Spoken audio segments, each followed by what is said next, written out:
ये कहते हैं कि किसी के एक हाथ में फ्रैक्चर हो गया है, वो बिल्कुल ऐसे हाथ पे प्लास्टर वगैरह चढ़ जाता है, वो है तो वो शख्स नमाज़ पढ़ते हुए क़ियाम, रुकू और सुजूद में एक ही हाथ इस्तेमाल कर रहा है। जैसे एक हाथ यूँ है और एक हाथ यहाँ बांधा हुआ है, और इस तरह रुकू में जाते हुए भी एक हाथ, सजदे में जाते हुए एक हाथ के सहारे से, तो नमाज पे कोई फ़र्क पड़ेगा कि नहीं? देखिए, बिल्कुल नहीं पड़ेगा। हमारी शरीयत बहुत ही खूबसूरत शरीयत है, बस हमारा कसूर ये है कि हम उसको सीखते नहीं हैं।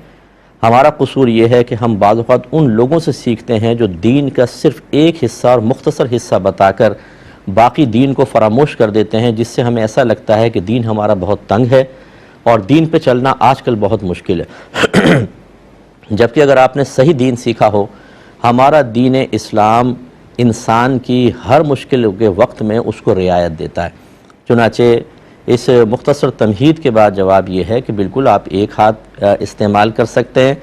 ला युकल्लिफुल्लाहु नफ्सन इल्ला वुस्अहा, अल्लाह ताला किसी जान को उसकी हिम्मत से ज़्यादा आजमाइश में मुब्तला करता ही नहीं है, तो बस आप एक हाथ इस्तेमाल करें, इसमें कोई मसला नहीं है। बल्कि अगर डिसबैलेंस होने का अंदेशा हो एक हाथ की वजह से और गिर भी गए हों, एक तजर्बा होना चाहिए कि भाई गिर भी गए हैं और फ्रैक्चर वाले हाथ में और चोट लग गई है, उस सूरत में फिर आप क़ियाम खड़े होकर करें, और जहाँ डिसबैलेंस होने का ख़तरा हो वहाँ बैठ कर भी आप नमाज अदा कर सकते हैं। अल्लाह ताला आसानी मुहैया फरमाता है।